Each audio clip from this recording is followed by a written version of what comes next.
Satu, dua, tiga.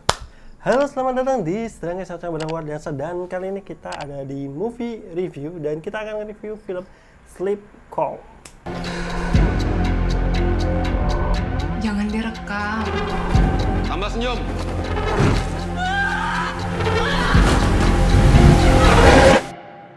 Gue ngerasa lebih hidup di dunia maya.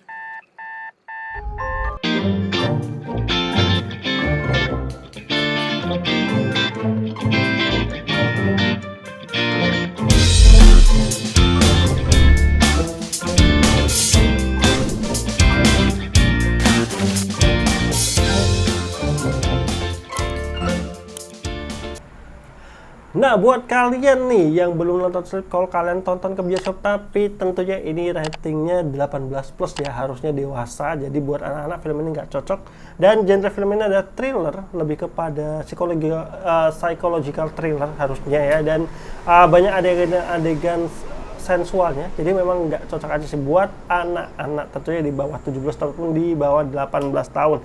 Dan di film Sleep Call ini aku nggak nonton trailernya sama sekali, aku cuma tahu film ini film thriller. Dan dari Cinecrip juga salah satu reviewer di YouTube itu bilang ini salah satu film thriller yang fresh, jadi pas ada kesempatan ya aku langsung tonton aja. Dan ini buat yang belum nonton, menurut aku ini film yang sangat luar biasa, memberikan edukasi ya, banyak edukasi berkaitan dengan masalah pinjol gitu, dan juga psikologi yang harus dihadapi, baik itu si peminjam ataupun karyawan di balik pinjol itu sendiri. Jadi ini cukup memberikan banyak kesan gitu, walaupun dibalut dengan genre thrillernya gitu. Jadi ini langsung aja kita masuk pada sinopsis untuk film Sleep Call. Dan tentunya ini adalah movie spoiler ya. Buat kalian yang belum nonton, kalian bisa dengerin dulu sinopsisnya. Setelah tahu sinopsisnya seperti apa, kalian boleh nonton terlebih dahulu sebelum lanjut kepada movie review aku. Dan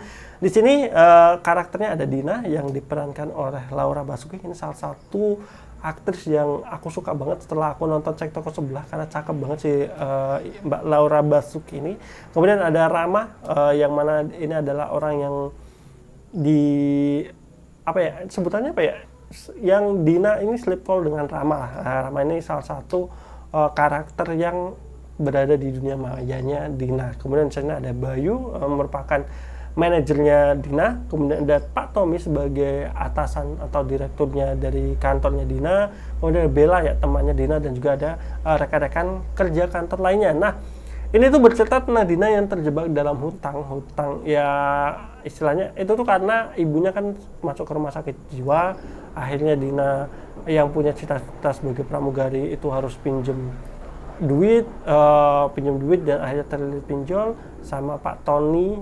Itu akhirnya dimasukkan ke kantornya karena Pak Tony juga ada akhirnya terlibat hubungan asmara juga dengan Pak Tommy sebagai, ya bukan hubungan asmara sih, lebih kepada perselingkuhan lah ya, istilahnya kayak gitu. Akhirnya dimasukkan ke kantornya, dijadikan sebagai CS untuk memberikan pinjaman dan juga nagih pinjaman online. Jadi ini kantornya kantor pinjol ya istilahnya, terkait hal itu kayak gitu. Dan terjebak dalam kehidupan yang cukup rumit, yang tadi masalah biaya, ibunya di rumah sakit jiwa, kemudian hubungannya dengan Bayu manajernya yang suka sama dia gitu, tapi juga dalam dia bekerja di CS sebagai pinjol itu dia juga punya tekanan batin sendiri, karena kan dia masuknya bukan karena keinginan dia kan, karena dia terlilit hutang. Akhirnya ya dia dibantu sama Pak Tommy untuk menjadi karyawannya untuk bisa melunasi secara hutangnya gitu. Di sanding ya dia juga punya banyak kesalahan gitu dengan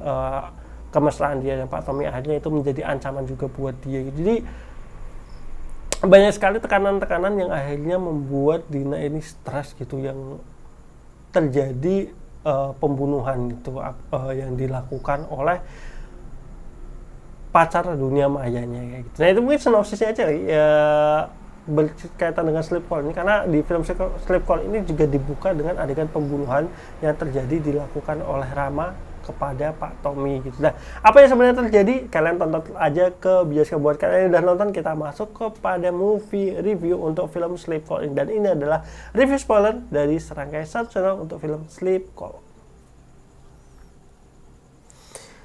Nah, untuk film Sleep Call ini itu aku udah nyatet ini kurang lebih ada 5 sampai dengan 6 kelebihan yang bagi aku menjadi poin menarik dari film Sleep Call ini, dan ada beberapa kekurangan juga tentunya karena ini film yang menurut aku bagus tapi belum perfect. Yang pertama adalah dari segi visualisasinya. Visualisasinya menurutku udah bagus banget, udah keren banget. Maksudnya nggak terlalu, karena ini menceritakan kisah seseorang yang punya keterbatasan dalam hal ekonomi dan lain-lain. Jadi setting-setting tempatnya itu benar-benar keren, itu mulai dari kantor pinjolnya, kos-kosannya. Sebenarnya bukan disebut kos-kosan juga sih, itu kayak kontrakan ya, kontrakan susun kayak gitu. Jadi kontrakannya, gang-gang sempitnya gitu, kehidupan di Jakartanya, di KRL-nya itu semuanya tergambarkan dengan bagus. Tapi yang aku mau ceritain soal visualisasi itu bukan di situnya, tapi di visualisasi antara dunia nyata dan dunia hayalan. Dunia hayalan ini maksudnya pada saat Dina melakukan sleep call dengan Rama itu nuansanya berubah gitu, nuansa berubah. Ada 2 scene. Scene yang pertama adalah scene di danau gitu, yang itu benar-benar ya itu kita udah tahu kalau itu tuh ya sebenarnya event kejadiannya adalah mereka sedang ngobrol, sedang sleep callan gitu, sleep callan ya, tapi divisualisasikan dengan penampilan dunia mereka lagi bersama di danau itu gitu. Terus yang kedua ada event di mana Dina dan juga Rama itu ya kayak berada di suatu tempat aja gitu, lagi berada di suatu tempat, tapi visualisasinya itu diberikan warna lebih ke biru dan keunguan gitu, kayak yang di belakang ini ya, kebiruan keunguan itu berarti tandanya itu lagi event. Kenyataannya tidak seperti itu gitu, bahasanya mereka itu sebenarnya lagi sleep call kayak gitu. Walaupun nanti ini ada sedikit yang aku agak komplain terkait hal ini nanti karena itu berhubungan dengan twist di endingnya kayak gitu ya. Ini secara visualisasi aja dulu kita bisa membedakan lah mana yang event nyata, mana yang event itu sebenarnya sebagai gambaran aja gitu. Kemudian yang kedua tentu aja dari aktrisnya sendiri dan juga aktingnya. Kalau untuk aktingnya aku di sini nggak ada yang bikin aku nggak suka gitu. Semua aktingnya, baik itu lead aktornya kayak tadi yang Bella, Rama, terus si Dina, Pak Tommy, Bayu, itu semuanya bagus semua. Bahkan untuk karyawan-karyawan kantor pinjol karyawan lainnya itu juga menurut aku di sini secara akting aku suka sih, nggak ada yang bermasalah. Bagian lucunya tetap menghibur kayak gitu, dan di sini menceritakan berbagai macam sudut istilahnya background story karyawan yang berbeda-beda dari karyawan pinjol juga menurut aku menarik kayak gitu. Jadi secara acting nggak ada masalah, bagus semua. Apalagi Laura Basuki tentu aja itu udah top tier lah, menurut aku salah satu aktris top tier sih di film ini. Sleep Call juga membuktikan aktingnya luar biasa kayak gitu, dan tentunya kecantikan dari Laura Basuki sendiri ya, yang walaupun aku lebih suka di Cek Toko 11 cara make up-nya, menurutku make up orang kaya tapi dengan natural itu cocok banget buat Laura Basuki gitu. Tapi kalau di sini kan make up-nya kan lebih diperhatikan kepada aspek ya dia memang punya masalah keterbatasan dana ya, jadi lebih dicoklatin gitu segala macam. Saya tetap Laura Basuki tetap cantik banget di sini, apalagi waktu dia ke pesta pakai gaun merah, menurutku itu sebagai laki-laki pasti suka banget lah melihat Laura Basuki. Makanya ini fun fact aja ya, maksudnya FYI aja lah buat kalian gitu. Jadi aku tuh kan nggak tahu Sleep Call ini yang meranin siapa, karena aku nggak lihat trailer sama sekali. Kemudian kemarin itu aku sempat buka X atau Twitter gitu, dan trending nama Laura Basuki. Makanya aku kaget, Laura Basuki trending gara-gara apa gitu. Cuman aku nggak buka, dan ternyata ya gara-gara film ini, dan filmnya banyak yang suka, akhirnya ya trending. Walaupun yang hari ini trendingnya Sleep Call-nya sih, bukan Laura Basukinya ya.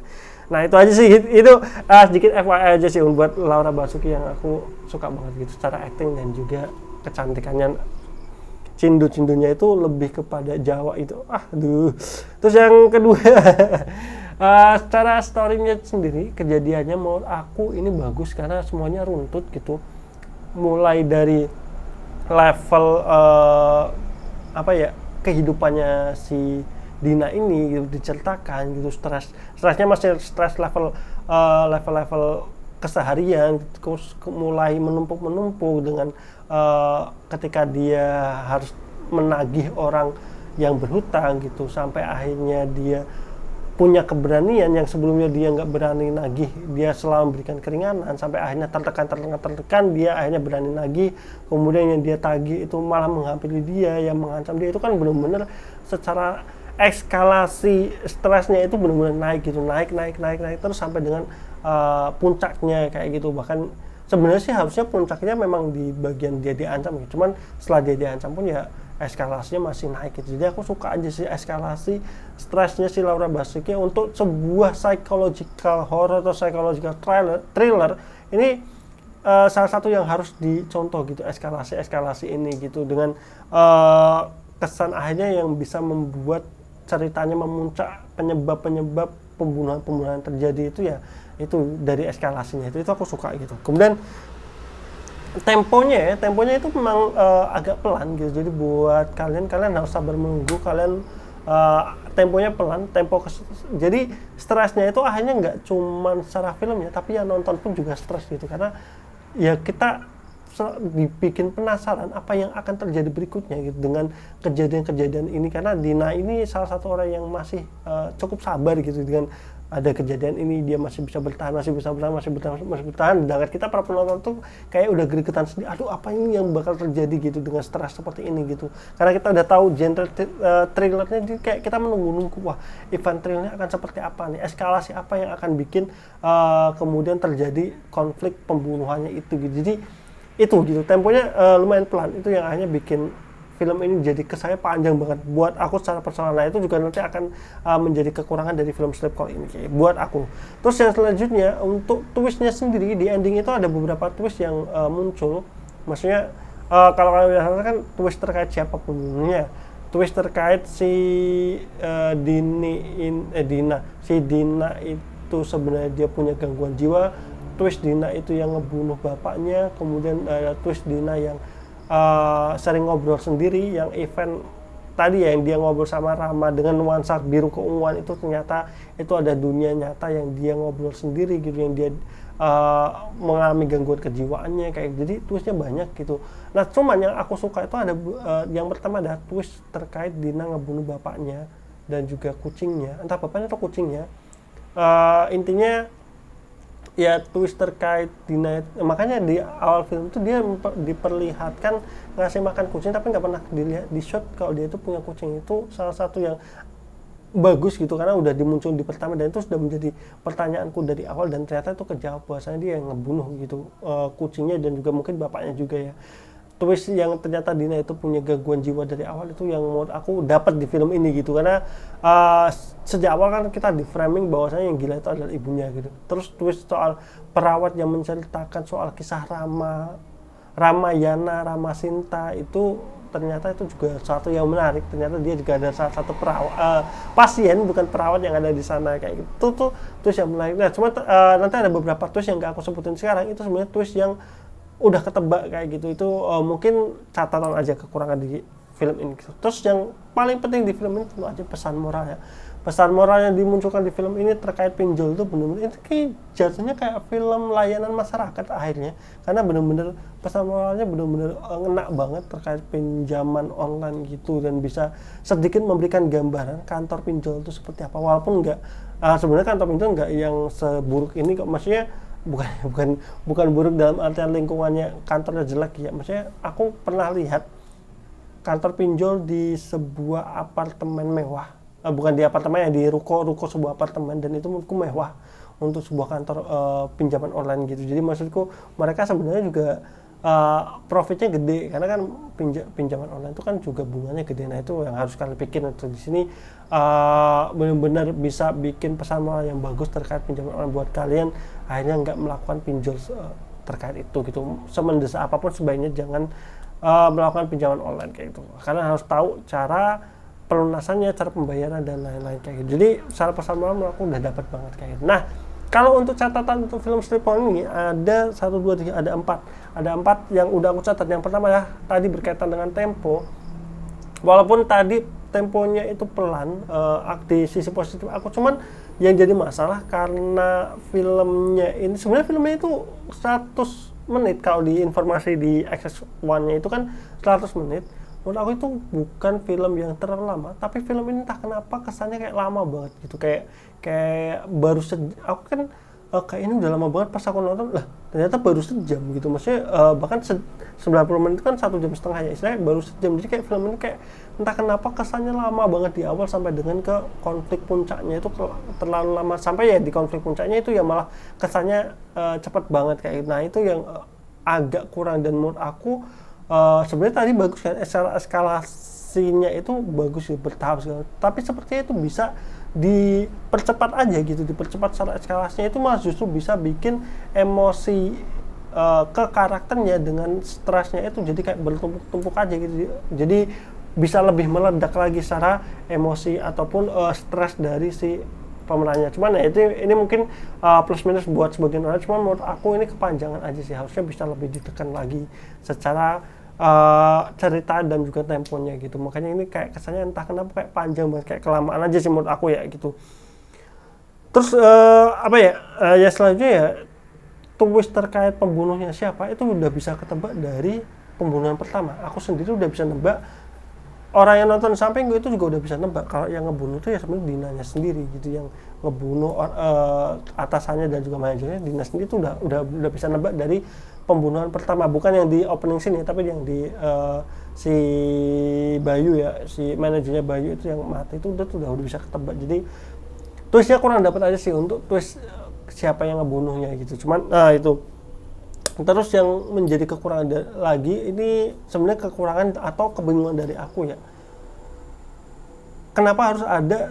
Jadi kan awalnya itu aku mikirnya scene di mana Rama dan juga Dina ini ngobrol dengan nuansa biru keunguan, itu aku nganggapnya itu mereka itu lagi sleep call dan mereka lagi ngebayangin aja mereka lagi di suatu tempat lagi ngobrol. Jadi itu kayak sebuah event yang nggak nyata aja gitu. Tapi ternyata di sini di reveal kalau itu sebenarnya kejadian nyata yang mana sebenarnya si Dina ini itu ngobrol sendiri, jalan sendiri, bukan pada saat sleep call ya. Jadi ini yang aku pikir, menurut aku ini harusnya nggak usah ada pun nggak masalah gitu. Jadi kita udah nganggapnya ya itu tuh mereka lagi sleep call aja gitu, tapi ternyata itu sebuah event nyata untuk memperlihatkan bahwasanya Dina itu emang udah keganggu aja secara kejiwaannya gitu, udah keganggu secara kejiwaan, dan di dunia nyatanya mereka udah dia udah menunjukkan kegilaan-kegilaan itu gitu. Tapi harusnya kan kalau seperti itu dia ada temennya si Bella, ada manajernya, atau harusnya adalah satu momen dia ketahuan atau ketemu lah dengan, karena ya memang sebaiknya sih event dia ngobrol sama Rama itu sebaiknya event obrolnya nggak nyata aja gitu. Harusnya kalau aku prefer kejadiannya seperti itu aja, jadi itu bukan sesuatu yang nyata aja gitu, itu jauh lebih bagus. Makanya itu agak memberikan kebingungan aja gitu. Jadi kalau secara keseluruhan film ini bagus gitu untuk memberikan, apalagi ini ngambil sudut pandang dari dunia kantor pinjol, ini menurutku keren gitu untuk membuat tingkat stres kayak gitu untuk film kayak film layanan masyarakat tapi dibumbuin dengan psychological thriller, dan ini menurutku berhasil untuk filmnya sendiri gitu. Jadi aku kasih rating untuk film Sleep Call ini, aku kasih rating 7,5/10 gitu, dengan tadi kekurangannya ya, pertama temponya mungkin untuk beberapa orang suka, tapi menurut aku ini masih kelamaan gitu, untuk kurang dipercepat aja, jadi agak ngantuk. Kemudian twist-twistnya sebenarnya ada yang bagus, ada yang udah ketebak banget, dan ada yang akhirnya twist itu memberikan kebingungan aja gitu dan memberikan plot hole ke dalam ceritanya sendiri gitu. Jadi mungkin itu review aku dari channel untuk film Sleep Call ini, dan ini salah satu film yang wajib banget buat kalian tonton, buat kalian yang suka film-film slice of life dan juga thriller seperti ini gitu. Jadi mungkin itu dari aku. Jangan lupa like, comment, dan subscribe buat kalian dukung terus channel Slice of Life.